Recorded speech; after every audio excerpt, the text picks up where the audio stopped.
प्रतिबिंब बनाने के लिए 4 किरणों की सहायता से हम लोग प्रतिबिंब को बना सकते हैं।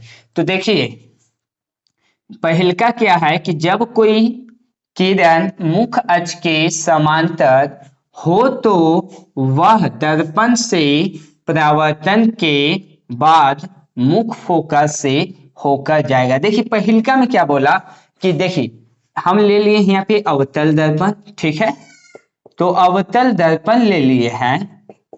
तो देखिएगा तो एक हमारा ध्रुव होता है, एक क्या होता है, फोकस होता है, एक वक्रता केंद्र होता है, ठीक है। तो देखिए जब हम किरण को मुख्य अक्ष के समांतर, तो देखिए ध्रुव और वक्रता केंद्र को मिलाने वाली रेखा को ही हम लोग क्या कहते हैं, मुख्य अक्ष या प्रधान अक्ष कहते हैं, मुख्य अक्ष या प्रधान अक्ष कहेंगे, ठीक है। कौन सी रेखा को मुख्य अक्ष और प्रधान अक्ष कहेंगे, तो वक्रता केंद्र और ध्रुव को मिलाने वाली रेखा को ही हम लोग क्या कहते हैं, मुख्य अक्ष या प्रधान अक्ष कहते हैं। तो देखिए यहाँ पे बोला पहलका नियम में कि मुख्य अक्ष के समांतर आने वाली किरणें दर्पण से परावर्तन के बाद जिस बिंदु से होकर जाएगा उस बिंदु को हम लोग क्या कहेंगे, मुख्य फोकस कहेंगे। पहला में क्या होगा कि मुख्य अक्ष के समांतर जो किरण आएगा और दर्पण से वह तो मुख्य अक्ष के समांतर हो तो वह दर्पण से परावर्तन के बाद मुख्य फोकस से होकर जाएगा, ठीक है। तो मुख्य अक्ष के समांतर आने वाली किरणें दर्पण से परावर्तन होने के बाद कहां से जाएगा, तो मुख्य फोकस से जाएगा। यह पहला हम लोग देख लिए फिगर। अब दूसरा में देखिए क्या बोला कि जब कोई किरण मुख्य फोकस से गुजारा जाए तो वह दर्पण से परावर्तन के बाद मुख्य अक्ष के समांतर हो जाता है। दूसरा फिगर देखिए, जब कोई किरण किसका समांतर यहाँ पे बोला गया है, किरण को गुजारेंगे तो मुख्य फोकस के समांतर। मान लो कि एम एन क्या है, दर्पण है, देखिए पी ध्रुव हो गया, एफ आपका फोकस हो गया और सी आपका वक्रता केंद्र हो गया। तो देखिए जब भी हम किरण को मुख्य फोकस से क्या करेंगे, गुजारेंगे, तो यह दर्पण से परावर्तन होने के बाद यह किसके समांतर हो जाएगा, तो मुख्य अक्ष के समांतर हो जाएगा। ये आपका मुख्य अक्ष है, इसका यह समांतर हो गया। तो दो गो हम लोग देख लिए। पहला क्या देखें कि जब कोई किरण मुख्य अक्ष के समांतर हो तो वह दर्पण से परावर्तन के बाद किसका, मुख्य फोकस से जाएगा। और दूसरा में हम लोग देख लिए कि जब कोई किरण मुख्य फोकस से गुजारा जाए तो वह दर्पण से परावर्तन के बाद मुख्य अक्ष के समांतर हो जाएगा। ये दूसरा देख लिए।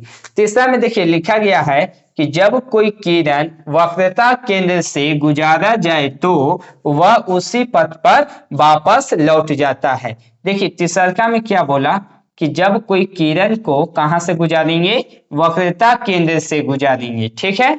जब भी कोई किरण को कहां से गुजारेंगे, वक्रता केंद्र से गुजारेंगे, तो वह उसी पथ पर का होंगे, वापस लौट जाएंगे। जिस पथ से आएगा उसी पथ पे क्या होंगे, वापस लौट जाएंगे, ठीक है। तो देखिए वक्रता केंद्र से कोई भी किरण को गुजारा जाएगा तो यह इसका परावर्तन नहीं होगा, जिस पथ से आएगा उसी पथ पे यह वापस लौट जाएगा, ठीक है।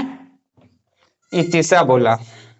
अब हम लोग देखते हैं चौथा में क्या बोला है कि जब कोई किरण को ध्रुव से गुजारा जाए तो वह जितना डिग्री का कोण बनाते हुए आएगा उतने ही डिग्री का कोण बनाते हुए क्या करेगा, चला जाएगा। जब कोई किरण को कहां से गुजारा जाए, ध्रुव से गुजारा जाए, तो वह जितना डिग्री का कोण बनाते हुए आएगा उतने ही डिग्री का कोण बनाते हुए चला जाएगा। मान लो कि यह 30 डिग्री का कोण बना के आया है तो लौटेगा भी तो 30 ही डिग्री का कोण बनाते हुए यह लौट जाएगा। यह आपका चौथा है। तो चलिए आप समझ गए होंगे, नहीं तो एक बार फिर से देख लीजिए कि जब कोई किरण मुख अक्ष के समांतर हो तो वह दर्पण से परावर्तन के बाद कहां से जाएगा, तो फोकस से जाएगा। तो देखिए यह किरण को हम मुख अक्ष के समांतर खींचे हैं और दर्पण से परावर्तन होने के बाद यह किसके समांतर गया है, तो फोकस के समांतर गया है। दूसरा में देखिए जब कोई किरण मुख फोकस से गुजारा जाए तो वह दर्पण से परावर्तन के बाद मुख अक्ष की समांतर हो जाती है। देखिए दूसरा का किरण को खींचे हैं मुख फोकस से तो गुजारे हैं तो यह दर्पण से परावर्तन होने के बाद किसका समांतर हो गया है, मुख अक्ष की समांतर हो गया है। तीसरा में देखिएगा जब कोई किरण वक्ता केंद्र से गुजारा जाए तो वह उसी पथ पे का होता है, वापस लौट जाता है। तो देखिए तीसरा किरण को हम खींचे हैं कहां से, वक्ता केंद्र से गुजारे हैं तो जिस पथ से यह आया है उसी पथ पे यह वापस लौट गया है। चौथा क्या है कि जब कोई किरण ध्रुव से गुजारा जाए तो वह जितना डिग्री का कोण बनाकर आता है उतने ही डिग्री का कोण बनाकर वह वापस चला जाता है। तो देखिए चौथा के फिगर यहाँ पे दर्शाए हैं बाबू, चौथा के फिगर यहाँ है।